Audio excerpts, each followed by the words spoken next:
out to Socrates. Socrates still trying to get the opening. Oh, Socrates! Whoa! And there it is. The crazy gang have beaten the Culture Club. Maggie Thatcher, can you hear me? Maggie Thatcher, your boys took a hell of a beating. Your boys took a hell of a beating.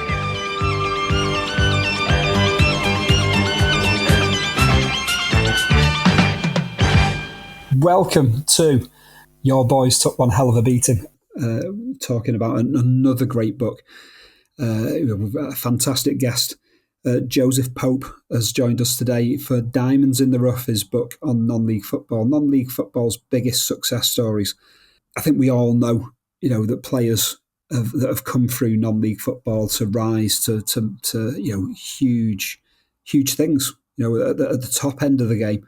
But I don't think any of us really appreciate just how many. The thing for me, Joseph, in reading this book, it's tripping across certain players and thinking, yeah, I forgot that's where he came from, and I forgot that's where he came from. And it's just like gentle prods and reminders. It's like, Nigel Martin. So as soon as it was meant Nigel Martin, non-league football, Cornwall, St. Blaisy, just like before I read it, St. Blaisy popped into it, and we're talking like the first £1 million goalkeeper there. Yeah, I mean, there's so many good examples of that, isn't there? And I think that's really what I wanted to capture with the book is, so many examples of players that started out, which you might remember or don't know. And once you jog that memory and sort of relive their journey, then you tweak some memory or you remember their journey through to, playing right at the top. So that's what I aim to capture with the book. And you've certainly done that. For me, kind of like Generation X and kind of into my early 50s now, it's kind of like seeing the names of, that Stuart Pearce had played non-league football and all of the, Vinnie Jones and to go on to be a cup winner. A sizable percentage of England's squad at the 1996 European Championships came from a non-league background. And in a way, it's kind of, I find this, it's great, the book. I found kind of like, my writing came from a fanzine background, and it's kind of like I can really appreciate that kind of like rise from kind of like the non-leagues for a player. And but within that as well, it's kind of like, once we always said that we're hardwired to the football of our youth. The older you get, the more you take your eye off the contemporary game. And what has been great about reading this book is seeing some of the names that I know from the contemporary game, but I didn't realise came via non-league football. So, it's had a double-sided joy in this for me. Joseph, give us the big up on why, this particular book, and the drive to write it. Yeah, so I think they always say that everybody's got a good book in them. And, I've always been a real fan of non-league and lower league football. I'm a Torquay fan, started supporting them in 2008. So obviously, unfortunately, I've had a lot of non-league football to watch over the years. And obviously, I've seen many a player come through, be it at Torquay or against Torquay. And as you mentioned, you sort of go back to your youth. The non-league football is what I enjoy, what I've grown up with. And it's sort of taking that passion, really, and, trying to tell the stories of those players that have come through. I use the example, Kiefer Moore obviously started out playing on, Sunday League, Saturday afternoon pitches in Paynton, went down and played in Cornwall with Truro, and then obviously has then gone on to play for Torquay, and now obviously playing for Wrexham and the Welsh national team. So I've seen firsthand players that have come through and are living or have lived that journey. So I wanted to really use that passion and turn it into a book and try to shine a light on them, really. And that you have. It's wild. And we should say as well that Joshua's the power behind the Off the Line blog, which is a wonderful blog as well. Go find it. Go and buy this book, and then go find the website as well. Torquay United. I watched them at Wembley. I'm back in '89. I was passed some tickets in an envelope. Someone couldn't go. We'd been for the FA Cup final a week before, and it was like, yeah, let's go and watch that. I can well remember sitting watching. It was Phil Neal. That was why, because it was Phil Neal of Bolton. That was kind of like, I'll go watch Phil Neal's Bolton. It was Cyril Knowles at the helm of Torquay United that day. Yeah. Obviously, a little bit before my time.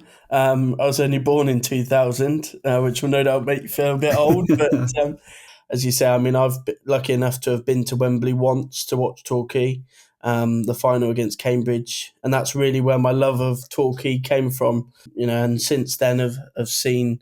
We had a couple of years in League Two, but mainly seeing players, semi-pro, part-time in non-league coming through and getting success, be it Football League or playing in the Premier League. Obviously, I saw a name that I think everybody will know in Jamie Vardy. Quiz question that he made his debut for Leicester against Torquay. So obviously, I've seen firsthand, those players come through, and it's been the inspiration for the book. And you mentioned obviously my blog that was set up during COVID to basically try and shine a light on non-league and the lower leagues, because I feel that it's perhaps underrepresented at times. So obviously I've built on that with this book. Joseph, the popularity of non-league football, it's going from strength to strength in many respects at the minute. I can remember kind of like mid-1990s watching, being delighted to watch non-league football on a really obscure cable TV channel, because we had Telewest in the north. We had, I think it was Telewest Communications or something like that, and it was like a proper, American style cable box. It was the first kind of like, you don't need a satellite dish or a squirrel on your roof, and it was the weirdest thing. It was a big clunky, it almost looked like a calculator, a scientific, not even scientific calculator. I think it was called like Wire TV or something like that. And this was the first time I'd seen televised non-league football, and it was an absolute delight. I mean, I keep my eye on it relentlessly, and I can remember it capturing. It was just such a great thing to sit and watch, because I've always kind of like kept an eye on leagues and divisions, and so you'd see these kind of like names of teams and the stadiums involved, and it was just a delight to kind of like see it. And then since then, Sky had it for a bit.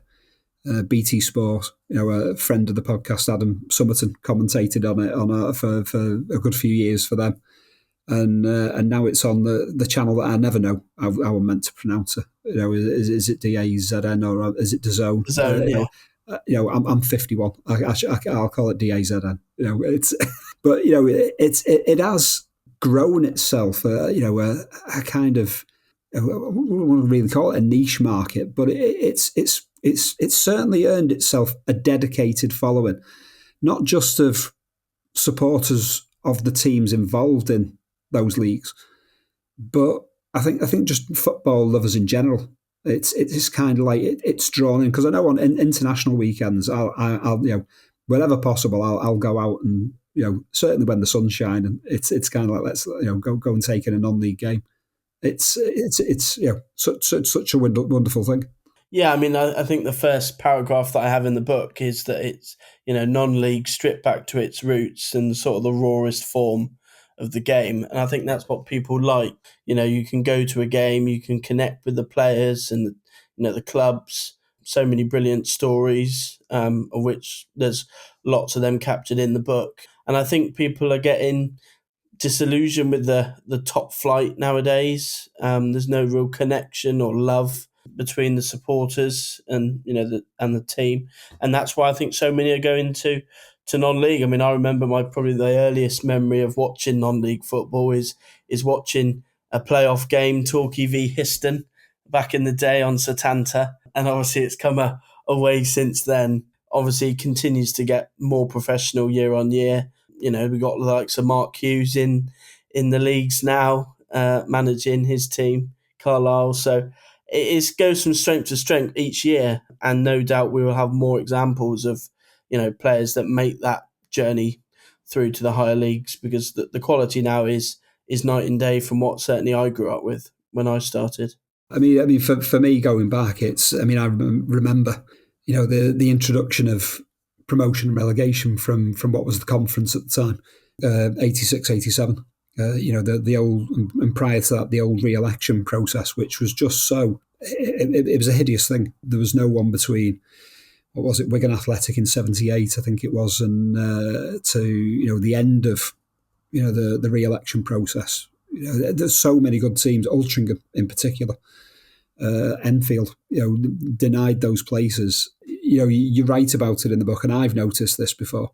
I did a huge amount of research on it one time for an article I was writing, and you write about so passionately and fluidly about how the teams that come out of the conference, as was the National League as it is now, prospering, sticking around. Yes, you do have one or two that struggle, but I love the fact that to this very day, no team has gone into the Football League from the National League / conference and gone straight back down. You've had one or two that's gone down at the second time of asking, but even that's quite a rarity. The better examples, the likes of your Luton Towns that have sort of come up from non-league and gone all the way to the Premier League.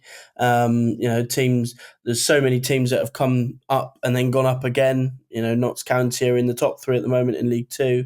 Looks like they'll be, joining teams in League 1. You look at the likes of Burton Albion, who I remember watching a Stapleton team from Burton Albion come to Playmore and pick up the title in, I think it was 2008. And now obviously they went on to play in the Championship only a couple of years ago. So, yeah, teams that come up from non-league, they certainly, as you say, prosper. And it just goes to show how good the quality is, that very few go up and don't, have a good couple of seasons. I mean, the fact that now that the National League and, the regionalised versions beneath in the 6th level are littered with former league clubs, is such a testament to, how it's been. How we 2025 now, so I'm not even doing the sums right. I'm probably close on 40 years now to this, accessibility for non-league clubs to go into the league. It has been, a wondrous thing. Where do you stand on? I presume I can read your answer. Is that on the 3 up, 3 down, argument? Yeah, I mean, it's an interesting one, really. Obviously, they're driving it at the moment, 3 up, 3 down. Obviously, I've seen my own team fail at the final hurdle, obviously losing in the final against Hartlepool. And obviously, if there had been 3 up, 3 down, we'd now be in the Football League. So, yeah, I can certainly see the merits to it. I think overwhelmingly you probably say yes, it's got to happen, because the standard now is just so good, so much money and time invested into it that, I think we really need to align with the Football League, because there's very little difference between the National League now and League 2, that it seems wrong that we don't, mirror what they've got with a couple of promotion spots. Obviously, in recent years, we've seen the likes of Notts County get over 100 points and then get up via the playoffs, which is great. But obviously, if they'd have fallen short, then it would have made a bit of a mockery of the league, really. So, yeah, I mean, I think it's probably got to happen. And I think it will happen. But I think we're all realised now just how good non-league is. Although I do see the argument that, as a result of that only one automatic promotion, it's almost force non-league to be as good as it has, because everybody's got to try that extra bit harder to get into League 2. And there's kind of that bottleneck at the top of the National League. There's quality. I mean, I think Oldham Athletics promotion the other season, they had a run of seasons where they were woeful in the first half of the season, then imperious in the second half, but would fall short. The fascination. I mean, you're looking at clubs like Southend United down there. Names for me, Torquay United, I always feel like they should be a league team, because I grew up with them being a league team in Panini albums and stuff like that. It's just kind of like it's just right. All the top flight teams should be teams that were in the First Division in 1981-82, for instance. All the teams in the Football League kind of should be the teams that were in the Football League in 1981-82. But yeah, it's. You look at, for instance, like the National League South, obviously, as a Torquay fan, I get to see that league up close and personal. Obviously, we're in that league now, the likes of Dagenham and Redbridge, who were in the Football League before, not that long ago. And until last year, Yeovil Town were obviously in that league as well. And obviously, they've been as far as the Championship. So, yeah, and I think that's being fed throughout the pyramid, really, is that the quality just sort of trickles down through the leagues. It definitely does. I mean, I remember being startled at the fall of Scunthorpe United in recent years, and yes, they're back into the National League now and they're up there towards the top. But one of my local teams is a National League North side, and I'll go and watch those. So to kind of like see a Scunthorpe United tipping up was just such a surreal thing. Because it hadn't been all that long since they were in the second tier of the game. That volatility of non-league football is a joy, and within that, I think for people kind of like my age, my generation, in a way, it's kind of replace the concept of European football in some respects. We speak on so many podcasts about the sports night era in the 80s and the 70s, and kind of like that concept of football as an education and not knowing. And everyone knows all the leagues now and all the teams and who the brightest stars are and there's no secrets out there anymore. And in top flight, top level football, but the non-league game still brings you that element because there's that player that, like you say, the diamond in the rough, and it does have that element to it as well. Non-league football, it's still got lessons to give out. There's still education to be learned. Yeah, absolutely. I mean, I think more and more you see those sort of gems that's almost come from nowhere, really, and then go on to have really good careers, which is why, obviously, I had the passion to write the book, because people see it at the top level, players that, I think probably are household names, but if you went back a couple of years, they probably weren't household names and they were kicking around in non-league. I use the example Josh Stokes, lucky enough to speak to him and Aldershot recruitment, Jamie Hedges, for the book. And he was playing in Step 7 for AFC Sudbury. And within the space of 18 months, he's now playing in the Championship with Bristol City. And in years to come, he will be a household name. But obviously the last couple of years, he hasn't been that household name, and he has been that, as you say, that diamond in the rough that's been sort of unearthed and is on their journey now. I mean, it's the great thing about the book is that it charts so many players that make that rise, and it's just how high they've gone on to what they've gone on to achieve. We're talking World Cup winners here. We're talking kind of like league champions. We've got a European Cup winner in Alex Stepney, and we've got Alan Ball and Roger Hunt, going on to win, World Cups from a non-league background.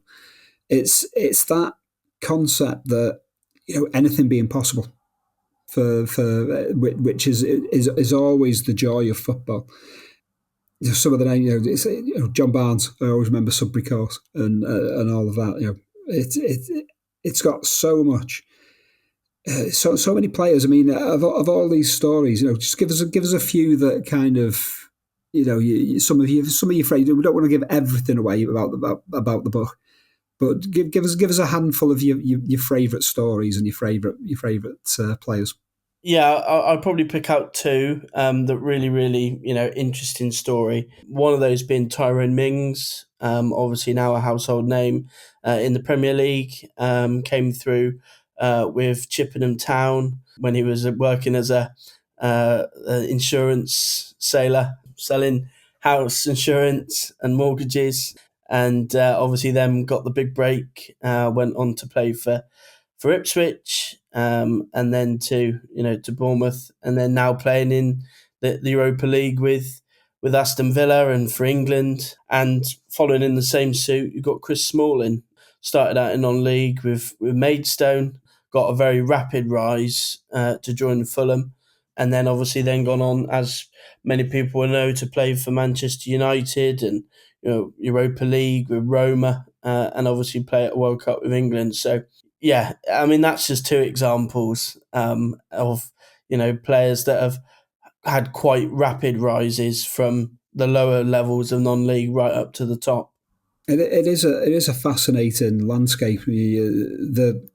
It's that juxtaposition between the old pros dropping down the leagues and not wanting to stop kicking the ball around to the new hopefuls, and along with kind of like the part-time plodders. In a way, it's just such a a melting pot that makes it so fascinating as well. I think they used the example recently that Edgar Davids, a player that's wowed on the Champions League stage for all the biggest teams in Europe, and he actually ended his career playing in non-league with Barnet. Yeah, it's obviously you've got that mixture of those gems that have come through, and that's basically the premise of the book, is trying to find the journeys of those young gems coming through. But there is also a chapter in the book where I do look at those that have perhaps gone the other way. The likes of Matt Le Tissier, obviously one that we've seen at Southampton. Jamie O'Hara, players like that who've started out, playing the majority of their career at the top level, but have actually then finished up playing in non-league. And I've seen that firsthand. I remember Paul Konchesky and Jamie O'Hara rocking up to play more for Billericay Town. Obviously former Premier League players, now turning their hand in non-league. So, yeah, it obviously gives you both sides of that. It absolutely does. I mean, within this, it's the people that are behind the players. You talk of John Still's golden touch, for instance. And Barry Fry was another one of being able to unearth this rich seam of talent. The experts of the non-league structure. There's genius at play. Yeah, so I was lucky enough for the book to speak to John Still, obviously now at Southend United, and he's been one of the sort of standout managers that have consistently brought through players from the lower levels. One of the cover stars for the book is Dwight Gale, who John Still found playing football in Essex for Stansted, I believe. And he's obviously gone on to play in the Premier League. I watched him on his debut for Peterborough, and yeah, it's those managers that have just got that knack of being able to bring through players and having an eye for talent. I was also lucky enough to speak to Mark Cooper as well, who obviously was at Yeovil, and he was actually the one that gave debuts to Ethan Pinnock and Dan Byrne, both in non-league.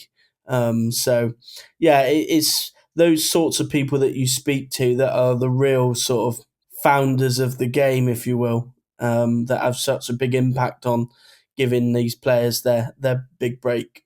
And within that as well, when a player goes on to great things, it's the sense of kind of like pride and the kudos for the club where they emanate from as well. There's that feel good factor as well that filters down. Yeah, absolutely. I mean, I think one of the things that I put in the book was that obviously the last World Cup or Euros that England went to, they did a nice feature before that looking at where all the players had started, their junior clubs, the likes of Epsom Eagles and Buckland Athletic with Ollie Watkins, those clubs and social and sports clubs that when a big tournament like that is on, they almost become like a shrine to those players to really a sense of pride in having played a part in their journey. I know that Declan Rice, the sports team that he came through, he's actually still got a section at that sports club dedicated to him to pay homage to the part that they played. So yeah, it's all those nice stories, the likes of Ben Foster who came through at Racing Club Warwick, and still his gloves are above the bar there, a nod to the part that they've played in his journey. So really, really nice to see. It is, and a lot of these players as well, they go full circle and head baton on these. Ben Foster, helped Wrexham out of the, all right, in stellar Hollywood terms. We'll touch on the glamour that's sneaking into non-league football before we finish up. It is always a joy to see players go back to their roots, towards the tail end of their career as well. Yeah, absolutely. I think it's nice to sort of go full circle in a way to play or manage the team that's obviously played such a big part in helping you get that break.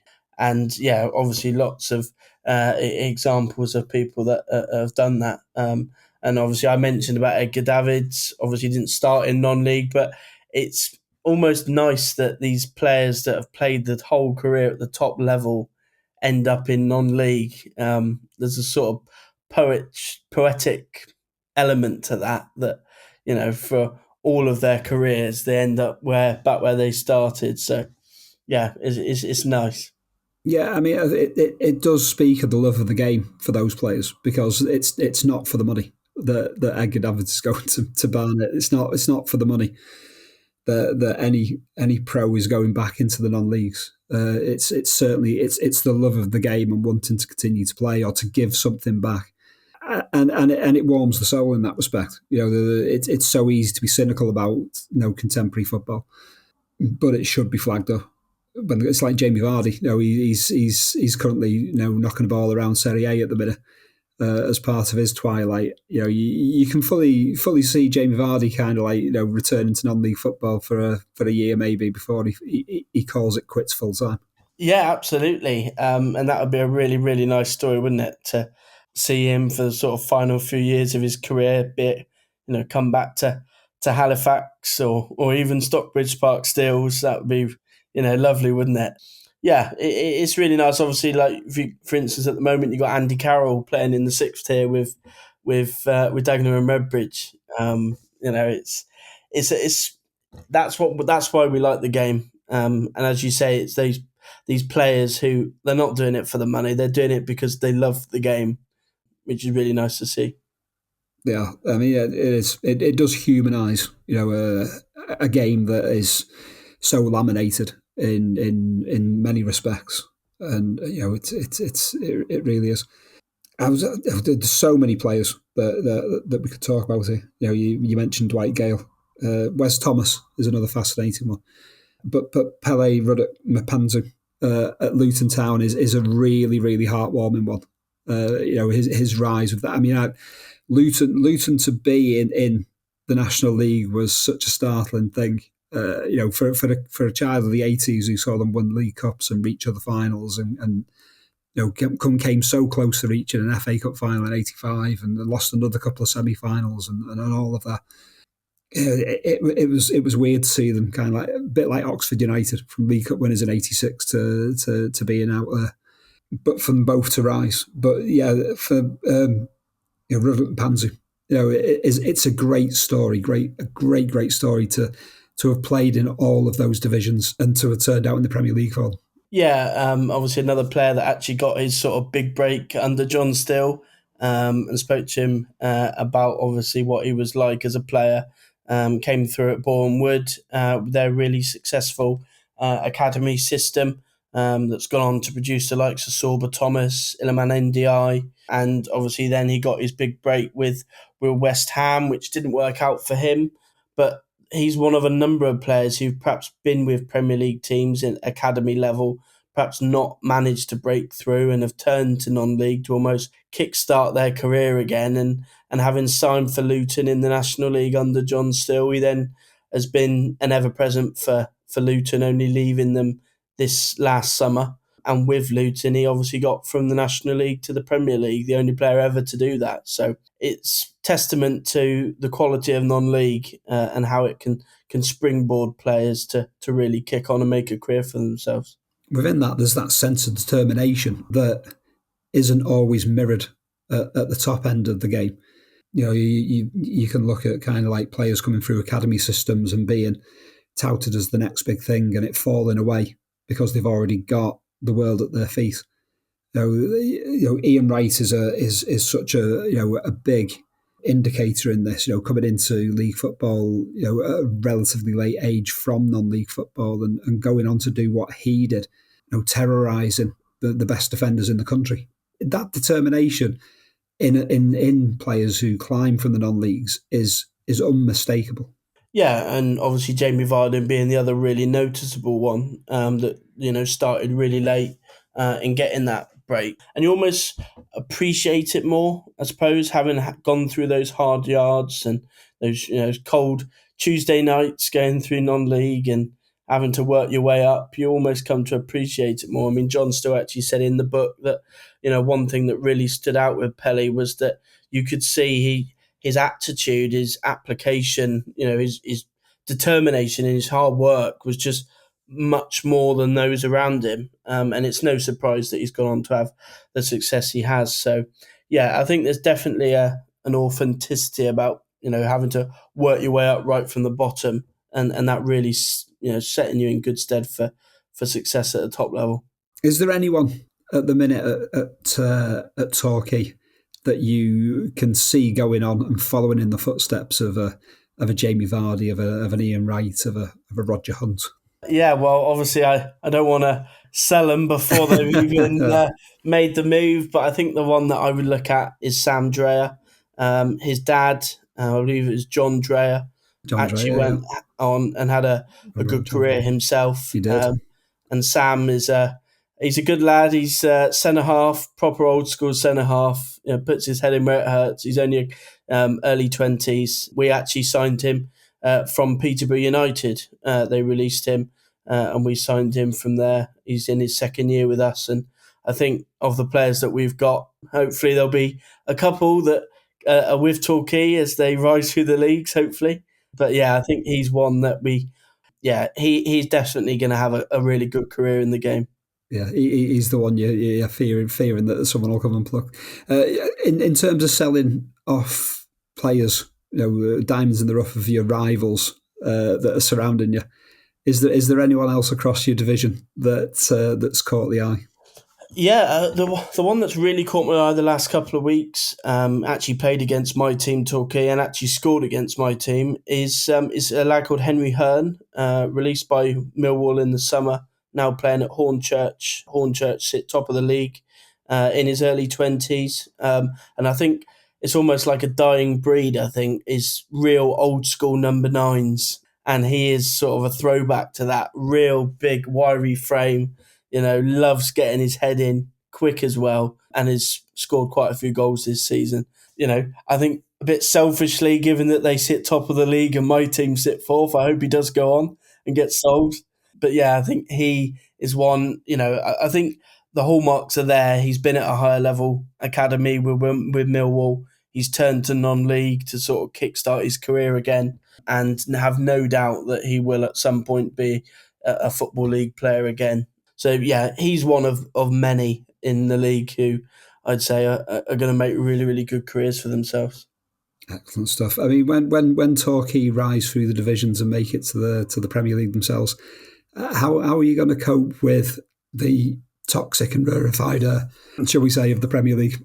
Yeah, I mean, you suppose as I say, you don't lose your roots. If in my lifetime Torquay ever do make it to the Premier League, then obviously there'll still be that same burning passion and interest in non-league football. I really just enjoy the fact that you can, go to a ground on a weekend and, see all the same faces, the people that give sort of their lives really to run these football clubs and volunteer. There's something really special about that, which I don't think you get at the top level. So regardless of how my team do, I think there'll always be that love for non-league. So yeah. The football that you're hardwired to, it never leaves you. It never ever leaves you. Anything else, that's coming up on the horizon that you're working on or planning? Yeah, I mean, I'm one of those that is always working on something. I'm already planning 3 more books in the works, one about my own team and 2 more about non-league football in general. Yeah, as I say, I really, really just enjoy everything about non-league, so there'll always be something to write about.